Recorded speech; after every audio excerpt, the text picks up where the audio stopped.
আল্লাহ আমার রব, এই রবি আমার সব। দামে দামে তন মনে তারি অনুভব। তোমার দুনিয়াতে আমি যেদিকে তাকাই, অথই নিয়ামতে ডুবে আছি সবাই।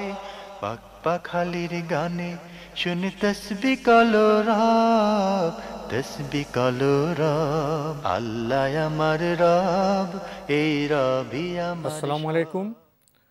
প্রিয় দর্শক, আপনারা কেমন আছেন? সবাই ভালো থাকুন, সেটা আমাদের একান্ত কামনা। শুরু হলো আপনাদের প্রশ্ন নিয়ে আপনাদের এই প্রিয় অনুষ্ঠান আপনার জিজ্ঞাসা। আপনাদের সাথে আছি আমি জয়নুল আবেদিন আজাদ। আজকেও আপনাদের প্রশ্নের জিজ্ঞাসার জবাব দিচ্ছেন বিশিষ্ট আলেম ডক্টর মোহাম্মদ সাইফুল্লাহ। আসসালামু আলাইকুম রহমতুল্লাহি বারাকাতুহু। প্রিয় দর্শক, চলুন তাহলে জিজ্ঞাসার জগতে। আজকের প্রথম ইমেলটি পাঠিয়েছেন জেদ্দা, সৌদি আরব থেকে জাহাঙ্গীর আলম। আপনি লিখেছেন, আমি অনুষ্ঠানের নিয়মিত দর্শক। নামাজের সালাম ফেরানোর আগে আত্তাহিয়াতু দরুদ শরীফ তার পরে কোন দোয়াটা পড়তে হয় সেটা কি একটু পড়ে শোনাবেন? একটি দোয়া নয়, এখানে অনেকগুলো দোয়া রয়েছে, আপনাকে বই থেকে জেনে নিতে হবে। রাসূলুল্লাহ সাল্লাল্লাহু আলাইহি ওয়াসাল্লাম আবু দাউদের সহিহ হাদিসের মধ্যে ইরশাদ করেছেন, ফালিয়াতাখাইয়ার মা ইয়াশা মিনাদ দুআ। তখন সে তার যেই দোয়ার ইচ্ছা করে, মানে তার যেটা পছন্দ হয় এই দোয়াগুলো থেকে উত্তম ভালো দোয়া যেগুলো আছে সেগুলো সে পছন্দ করে দোয়া করবে। এখানে আপনি যে কোনো ধরনের দোয়া করতে পারেন। এমন আল্লাহুম্মা ইন্নী যালামতু নাফসি যুলমান কাসীরান ইন্নাহু লা ইয়াগফিরু যুনুবা ইল্লা আনতা ফাগফিরলি মাগফিরাতাম মিন ইনদিক ওয়ারহামনি ইন্নাকা আনতাল গাফুরুর রহিম। এইটা দোয়া মাসুরা হিসেবে আমাদের সমাজের মধ্যে পরিচিত আছে। আরও অনেকগুলো দোয়া রয়েছে সেখানে, এগুলো আপনাকে বই থেকে জেনে নিতে হবে। টেলিভিশনের মাধ্যমে দোয়া শিক্ষা করা কঠিন বিষয়, কারণ এত অল্প এটা সময়ের বই মধ্যে আপনি থেকে পারবেন না। পড়াতে ভালো হবে। জি।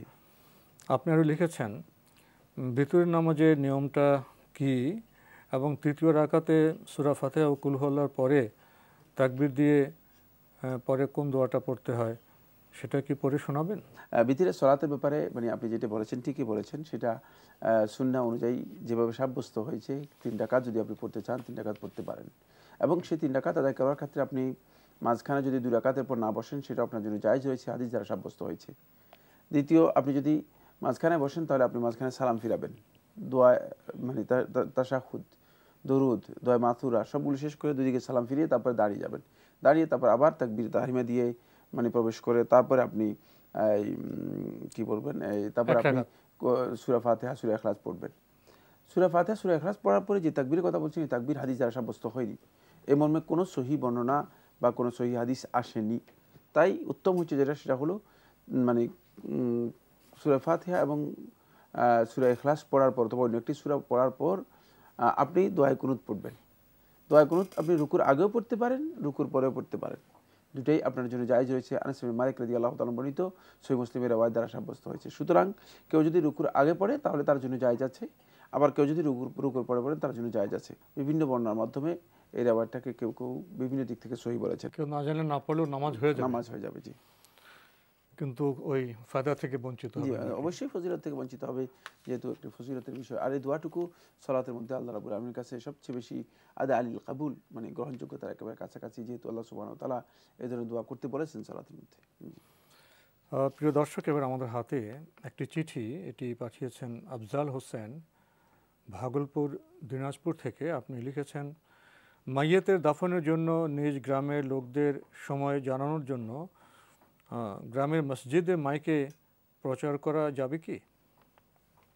না, মসজিদের মাইকের মধ্যে এই ধরনের প্রচারণার কাজ জায়েজ নেই, হারাম। যদি কেউ করে থাকে তিনি ভুল করছেন।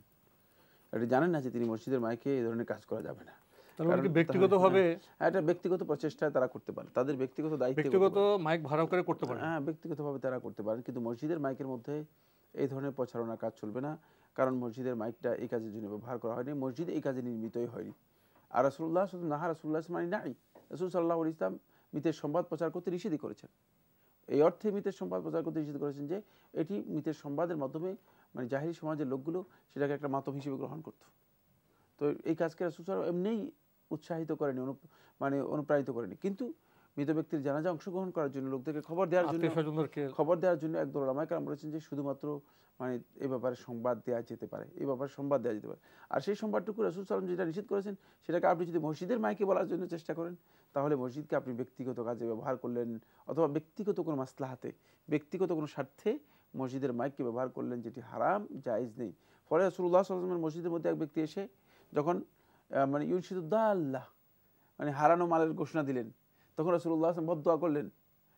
রাসূল সাল্লাল্লাহু আলাইহি ওয়াসাল্লাম বলে যে আল্লাহ রাব্বুল আলামিন তোমার এই মাল তোমাকে ফেরত না দিক, মসজিদ এই কাজের জন্য নির্মাণ হয়নি।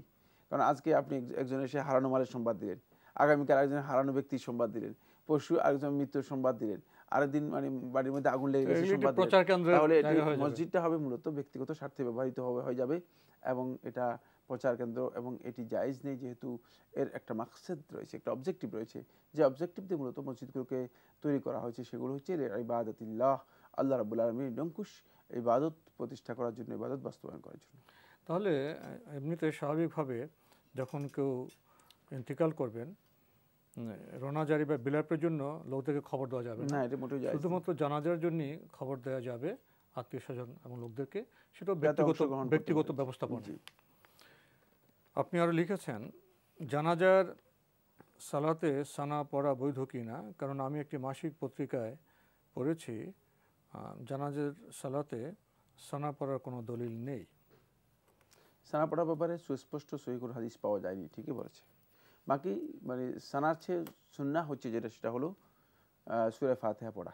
সূরা ফাতিহা পড়ার ব্যাপারে আব্দুল্লাহ ইবনে আব্বাস রাদিয়াল্লাহু তাআলা থেকে হাদিস সাব্যস্ত হয়েছে, সহিহ হাদিসের মধ্যে এসেছে, সহিহ বুখারীর বর্ণনা রয়েছে, লিয়ালামু আন্নাহা সুন্নাহ, তারা যেন জেনে নেয় এটা সুন্নাত। আব্দুল্লাহ ইবনে আব্বাস রাদিয়াল্লাহু পড়েছেন, মানুষ সহিহ সনদে সাব্যস্ত হয়েছে। তাই সূরা ফাতিহা পড়াটাই হচ্ছে মূলত জানাজার সালাতের মধ্যে উত্তম। সেখানে সানা পড়ার বিষয়টি মূলত যেহেতু সহিহ বর্ণনার মাধ্যমে সাব্যস্ত হয়নি, উত্তম হচ্ছে সেটা না পড়া। ভাই আপনি আরও লিখেছেন, মাইয়েতের জানাজার পর মাইয়েতকে কবরস্থানে নেওয়া পর্যন্ত কোনো দোয়া পড়া কি বৈধ হবে? না, মৃত ব্যক্তির জন্য যে কোনো ধরনের দোয়া করতে পারেন, কিন্তু সেখানে দোয়া সুস্পষ্ট কোনো দোয়া নেই, নির্দিষ্ট কোনো দোয়া নেই যে রাসূলুল্লাহ সাল্লাল্লাহু আলাইহি ওয়াসাল্লাম মানে এর জন্য কোনো সুনির্দিষ্ট দোয়া নির্ধারণ করে দিয়েছেন।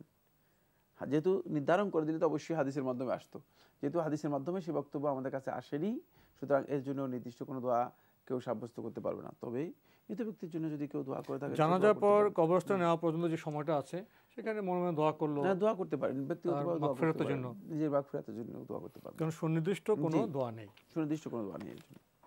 ভাই আপনি আরও লিখেছেন, আমি একটি টিভি আলোচনায় এক হুজুরের নিকট বলতে শুনেছি, মিনহা খালাক্কানাকুম ওয়া ফিহা নুইদুকুম ওয়া মিনহা নুখরিজুকুম তারাতান উখরা। কোরআনে এই আয়াতটি পড়ে মাটি দিতে হবে মর্মে বর্ণিত হাদিসটি দুর্বল, পক্ষান্তরে শুধু বিসমিল্লাহ বলে মাটি দেওয়া প্রসঙ্গে বর্ণিত হাদিসটি সহি। এ বিষয়ে জানাবেন, এবং বিসমিল্লাহ বলে মাটি দেওয়ার হাদিসটি কোন হাদিস গ্রন্থে আছে জানাবেন? না, বিসমিল্লাহর কথা হাদিসের মধ্যে রয়েছে, ইমাম তিরমিজি রাহমাতুল্লাহ তাআলা সুনানের মধ্যে বর্ণনা করেছেন, বিসমিল্লাহ ওয়া আলা মিল্লাতি রাসূলিল্লাহ, এতটুকু পর্যন্ত সাব্যস্ত হয়েছে। বাকি মানে মিনহা খালাকনাকুম ওয়া ফিহা নুঈদুকুম ওয়া মিনহা নুখরিজুকুম তারাতান উখরা, এটা হাদিস দ্বারা সাব্যস্ত হয়নি, ঠিকই বলেছেন। এখন কেউ যদি পড়ে, কিন্তু এটা গুনার কিছুই নেই, কোরআনে কারিমের আয়াত এর মাধ্যমে শিক্ষা নিতে পারে, এটাকে বাধ্যতামূলক করে নিলে গুনাহগার হবে। অন্যথায় এটা যদি কেউ পড়ে মিনহা খালাকনাকুম, এই মাটি থেকে তোমাদেরকে আমি সৃষ্টি করেছি, ও মিনহা খালাকনাকুম ওয়া ফিহা নুঈদুকুম, মাটির মধ্যে তোমাদেরকে ফিরিয়ে নিব, ও মিনহা নুখরিজুকুম তারাতান উখরা, আবার দ্বিতীয়বার মাটি থেকে তোমাদেরকে বের করব। মানে এটা নিজের উপলব্ধির জন্য যে এই মাটি থেকেই তো আমাদের সৃষ্টি, আবার এই মাটিতে তো আমাকে রেখে দিয়ে আসা হবে, এই যে উপলব্ধিটুকু, আত্ম উপলব্ধির জন্য নিজেকে সত্যিকারভাবে মানে এখানে উপদেশ গ্রহণ করার জন্য যদি কেউ পড়ে, তাহলে এটি মানে নিষিদ্ধ কিছুই নয়, কারণ এর নিষেধাজ্ঞার কোনো শব্দ নেই, কিন্তু এটাকে মাস্ট করা না, কিন্তু এটি মানে দোয়া হিসেবে নিজে গ্রহণ করা এবং বলা যেটা পড়তেই হবে, তাহলে কিন্তু শুদ্ধ নয়। আমরা ভাই আফজাল হোসেন আপনার চিঠি পড়ছিলাম, আপনি একই চিঠিতে জানাজা এবং মৃত ব্যক্তির কবর ইত্যাদি প্রসঙ্গে অনেকগুলো প্রশ্ন করেছেন। আপনি আরও লিখেছেন, সর্বশেষ মাটি দেওয়ার পর দোয়া প্রসঙ্গে সেক্ষেত্রে সবাই মিলে একসঙ্গে হাত তুলে দোয়া করব নাকি একাকি দোয়া করব? কারণ আমাদের এখানে সবাই মিলে একসঙ্গে হাত তুলে দোয়া করা হয়, সেক্ষেত্রে একাকি করলে অনেকেই দোয়া করতে জানে না বা পারবে না, অনেকেই চলে যাবে বা কানাঘুষা করবে, সেখানে বিশৃঙ্খলা হবে, সেক্ষেত্রে কি করণীয়? করণীয় কিছুই না, একাকিও করতে পারেন, আর সম্মিলিতভাবে দোয়া করতে পারেন, দুইটাই জায়েজ রয়েছে। সেটা নির্ভর করছে মূলত একাকী দোয়াই হচ্ছে মূলত প্রকৃত দোয়া। এর মধ্যে যে আন্তরিকতা পাওয়া যায়, এই সম্মিলিত দোয়া এর মধ্যে সেই আন্তরিকতা পাওয়া যায় না। ফলে রাসূলুল্লাহ সাল্লাল্লাহু আলাইহি ওয়াসাল্লাম সম্মিলিত দোয়া খুব কম করেছেন, বা মানে যে সমস্ত বর্ণনার মাধ্যমে সম্মিলিত দোয়া সাব্যস্ত হয়েছে, সুনির্দিষ্ট কিছু ক্ষেত্রে এটি প্রমাণিত হয়েছে রাসূল সাল্লাল্লাহু আলাইহি ওয়াসাল্লাম সম্মিলিত দোয়া করেছেন। যেহেতু দোয়া আল্লাহর কাছে বান্দা দোয়া করবে, সেক্ষেত্রে একাকী দোয়াটাই হচ্ছে মূলত সুন্দর এবং সহি দোয়া। এর মধ্যে আন্তরিকতা রয়েছে, এর মধ্যে গ্রহণযোগ্যতা রয়েছে। তাই একাকী করাটাই হচ্ছে সুন্নাহ, উত্তম। যদি কিন্তু কেউ মনে করেন না আমরা একাকী করব না, সবাই মিলে করতে চাই, তাহলে সেটা ওলামায়ে কেরামদের মধ্যে একদল ওলামায়ে কেরাম জায়েজ মনে করেছেন। আপনি সবশেষে লিখেছেন জিলহজ মাসে আইয়ামে বীজে রোজা কোন তারিখে রাখবো, কেননা জিলহজ মাসের 13 তারিখ হারাম রোজার মধ্যে পড়ছে। ঠিকই বলেছেন যে এটি মানে তিনি শুধুমাত্র 14 এবং 15 তারিখে সিয়াম পালন করবেন। 14, 15, 16 তারিখে সিয়াম পালন করলেই তার আইয়ামুল বীদের সিয়াম পালন হয়ে যাবে। প্রিয় দর্শক, আমরা অনেকগুলো বিষয় সম্পর্কে জানলাম। এবার আমাদের হাতে একটি ইমেল, এটি পাঠিয়েছেন কাউসার মিয়া ইউএসএ থেকে। লিখেছেন, would you please answer me about the following questions. What is qaza namaz? Is any existence of this namaz according to Islam? I am really confused. Someone said yes and someone no. How I will complete the missed one? Detail please. এই ভাই যে প্রশ্ন করেছেন এটি খুব valid প্রশ্ন। ঠিকই বলেছেন যে কাজা নামাজ কাকে বলা হয় থাকে না। কাজা নামাজ বলতে কোনো জিনিস মানে ইসলামের মধ্যে সঠিক কোনো পরিভাষা নেই। কাজা নামাজ বলতে যদি এই কথা বোঝায় যে কোনো সালাত আপনি ওজরের কারণে পড়তে পারেননি, ঘুমিয়ে গেছেন, ঘুম থেকে উঠতে পারেননি, অথবা বেহুশ হয়ে গেছেন, আপনার হুঁশ ফেরেনি, টাইম চলে গিয়েছে, অথবা আপনি কোনো কাজে ব্যস্ত ছিলেন, এত বেশি ব্যস্ত যে সলাতের কথা আপনি ভুলে গিয়েছেন, মানে সলাতের কথা আপনার বিস্মৃতি এসে গিয়েছে, অথবা আপনি মানে সলাত মনে করেছেন যে আদায় করেছেন, কিন্তু আসলে সলাত আদায় করেন নাই, পরে আপনার খেয়াল পড়েছে, কনফার্ম হয়েছে যে সলাত আদায় করেনি, ওয়াক্ত চলে গিয়েছে, ইত্যাদি অনেকগুলো কারণ। তার মধ্যে আমরা কিছু উদাহরণ দিলাম। এই ক্ষেত্রে যদি কোনো ব্যক্তি ঠিক সলাতের যে ফিক্সড টাইম রয়েছে, নির্ধারিত টাইম রয়েছে, সেই টাইমে সলাত আদায় করতে না পারে, তাহলে যখনই সে স্মরণ করবে, যখনই তার সলাত আদায়ের জন্য সুযোগের স্কোপ এসে যাবে, তখনই আদায় করে নেবে, তখনই আদায় করে নামই হচ্ছে মূলত কাজা সলাত। এছাড়া ইচ্ছাকৃতভাবে কোনো ব্যক্তি সলাত পরিহার করলো, অথবা কোনো ব্যক্তি মুয়াজ্জিনের আজান শুনছে, দেখি মুয়াজ্জিন কি করে, তারপরে ইকামত শুনছে, দেখি মুয়াজ্জিন কি করে, তারপরে সলাত মানে আদায় করতেছে, ঠিক আছে দেখি মুয়াজ্জিন কি করে, অর্থাৎ অলসতা করে সলাতে জামাতে অংশগ্রহণ করে নেই। অথবা কোনো ব্যক্তি মানে সলাতের জন্য তার সব সুযোগ আছে, সুস্থতা আছে, সব কিছু আছে, কিন্তু বসে গাল গল্প করে সময় নষ্ট করেছে। এই ব্যক্তি ইচ্ছাকৃতভাবে সলাত পরিহার করার কাজটি তার কুফরি। এটি সমস্ত ওলামায়ে কেরামের দৃষ্টিভঙ্গিতে মূলত এই কাজটি অপরাধ এবং অন্যায়। মানে এটি এই জন্য আলোচনা করেছি যে অনেকে মনে করতেছেন যে না আমি ইচ্ছাকৃত সালাত আদায় করলাম না, আর আমি এরপরে এটা কাজা আদায় করলাম, এটি গলত মাসআলা। কারণ সলাতের জন্য কাজায়ের কোনো নির্দেশনা মানে সাব্যস্ত হয়নি। শুধুমাত্র ওজরের কারণে যারা তরক করেছে, তারা যখনই সুযোগ পাবে তখনই আদায় করে নেবে, এটা তাদের বিধান। তাই কোনো ব্যক্তি যদি মনে করে থাকেন যে না সলাতের জন্য মানে ইচ্ছাকৃত সলাত আদায় করলাম না, এরপরে পরবর্তীতে কাজা আদায় করে দিলাম, যেমন আমি পুরো দিনে সলাত আদায় করি নাই, ঈশার সময় আমি মানে 5 ওয়াক্ত সালাত মানে একসাথে বসে কাজ আদায় করে দিলাম, আর আমি মনে করলাম যে না আমার সালাত হয়ে গেছে, তাহলে মূলত আমি কোরআনের নির্দেশনা এবং হাদিসের নির্দেশনাকে অমান্য করলাম। যেহেতু কোরআনে কারীমের মধ্যে আল্লাহ সুবহানাহু ওয়া তাআলা বলেছেন ইন্নাস সালাতা কানাত আলাল মুমিনিনা কিতাবাম মাওকুতা, সালাতের ওয়াক্ত নির্দিষ্ট করে দেওয়া হয়েছে, এটি ঈমানদারদের উপর অপরিহার্য করা হয়েছে সুনির্দিষ্ট ওয়াক্তের মধ্যে। সুতরাং এই ওয়াক্ত ইচ্ছাকৃতভাবে লঙ্ঘন করে সে ব্যক্তি যদি মনে করে আমি সালাতের কাজ আদায় করলাম, তার এই কাজটি শুদ্ধ হবে না এবং গ্রহণযোগ্য হবে না। এই কনসেপ্ট শুদ্ধ নয় সালাতের ক্ষেত্রে। মূলত অনেকে মনে করেছে যে সালাতের কাজা রয়েছে, আসলে এই কাজা এই জন্য নয়, কাজা হচ্ছে শুধুমাত্র ওজরের ক্ষেত্রে। কেউ ঘুমিয়ে এলো, কেউ ভুলে গেল, সেসব ক্ষেত্রে আমরা বিষয়টি সম্পর্কে অবগত হলাম। প্রিয় দর্শক, এবার আমাদের হাতে একটি ইমেল, এটি পাঠিয়েছেন নাসরিন জাহিদা। লিখেছেন, পবিত্র কোরআনের একাধিক সূরাতে দাসী বিবাহের কথা বলা হয়েছে। কখনো বোঝা যায় যে দাসীকে বিয়ে করতে হবে, আবার কখনো সে কথা পরিষ্কারভাবে বোঝা যায় না। রাসূল সাল্লাল্লাহু আলাইহি ওয়াসাল্লামেরও এক স্ত্রী দাসী ছিলেন। প্রশ্ন হলো, হালালভাবে ব্যবহারের জন্য তাদেরকে বিবাহ করা কি ফরজ ছিল? তাদেরকে স্ত্রীর সমান মর্যাদা দেওয়া হতো? দয়া করে একটু পরিষ্কার করে বলবেন। এই প্রশ্নকারী অনেক পিছনের যুগে গিয়েছেন, ফিরে গিয়েছেন প্রায় 1400-1450 বছর আগের ঘটনার দিকে। মূলত দাসী আর এখন নেই। মানে এখন দাস প্রথাকে ইসলাম এটাকে ট্রিট করেছে যেভাবে, এর মাধ্যমে বিশ্ব থেকে দাস প্রথা উঠে গিয়েছে।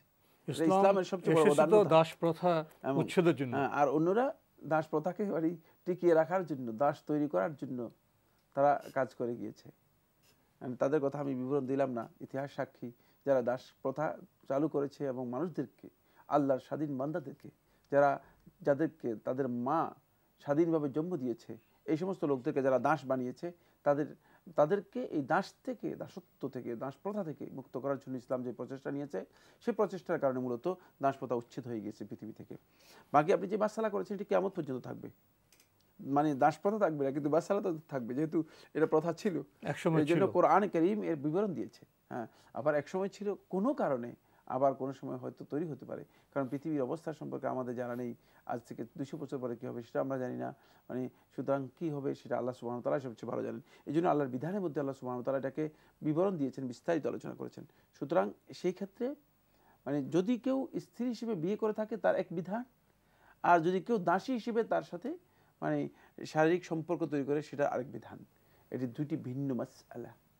যদি স্ত্রী হিসেবে বিয়ে করে থাকে তাহলে তাকে অবশ্যই মানে স্ত্রীর একজন মানে স্ত্রী হিসেবে, ওয়াইফ হিসেবে যে রাইটসগুলো তার জন্য ইসলাম স্বীকৃতি দিয়েছে সবগুলো তাকে দিতে হবে, সবগুলো তাকে এখানে দিতে হবে।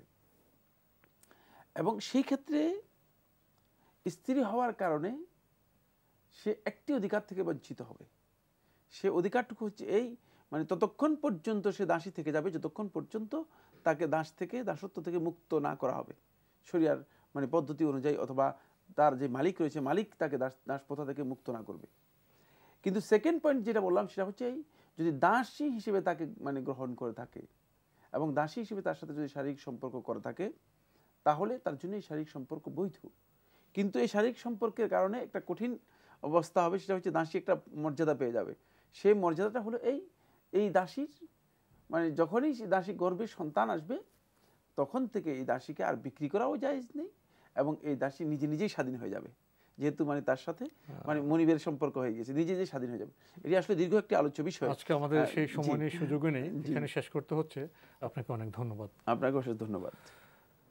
প্রিয় দর্শক, আপনারা চিঠি লিখুন, প্রশ্ন পাঠান আমাদের ঠিকানায়। পরিচালক আপনার জিজ্ঞাসা, এনটিভি, বিএসসি ভবন, 7ম তলা, 102 কাজী নজরুল ইসলাম এভিনিউ, কারওয়ান বাজার, ঢাকা 1215। আপনারা ইমেলও করতে পারেন। আমাদের ইমেল অ্যাড্রেস আপনার জিজ্ঞাসা @ntvbd.com। প্রিয় দর্শক, আপনারা আমাদের অনুষ্ঠানটি এনটিভি অনলাইনেও দেখতে পারবেন। ভিজিট করুন www.ntvbd.com। দর্শক, আপনারা সবাই নিরাপদে থাকুন, থাকুন শান্তিতে। আসসালামু আলাইকুম। আমার রব, এই রবি আমার সব, দামে দামে তুন মনে তারি অনুভব। তোমার দুনিয়াতে আমি যেদিকে তাকাই, অথই নিয়ামতে ডুবে আছি সবাই। পাক পাখালির গানে শুনি তসবিহ কলরা।